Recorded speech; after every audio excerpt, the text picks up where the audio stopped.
Digital హైవేగా రూపుదిద్దుకుంటున్న Hyderabad to Bengaluru హైవేలో అటు Microsoft data centre కి, ఇటు పోల్పల్లి సెట్స్, అటు ఇంటర్నేషనల్ ఎయిర్పోర్ట్ కి, ఇటు రీజనల్ రింగ్ రోడ్ కి చేరువలో ఉన్న బాలానగర్ హైటెక్ పార్క్ లో ఇన్వెస్ట్ చేయండి. భవిష్యత్తు బంగారుమయం చేసుకోండి. Contact number 8500-155-255. మీద కక్షతో పెన్షనర్స్ ను ఇబ్బంది పెడుతున్నారంటూ చంద్రబాబుపై ఫైర్ అయ్యారు మంత్రి అంబటి రాంబాబు. ఎన్నికల సంఘం తన నిర్ణయాన్ని మార్చుకోవాలని సూచించారు.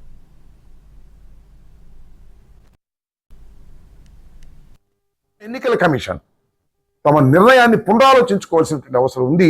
ఇది రాష్ట్రంలో ఉన్నటువంటి ప్రజలకు ఇబ్బంది కలిగేటటువంటి పరిస్థితి ఏర్పడుతుందనే విషయాన్ని ఎన్నికల కమిషన్ ఇప్పటికైనా గమనించి తమ నిర్ణయాన్ని పునరాలోచించుకోవాల్సినటువంటి అవసరం ఉందని నేను భావిస్తున్నాను. ఇది వాలంటీర్ వ్యవస్థ మీద కక్ష అని అనుకుంటున్నారేమో, కాదు.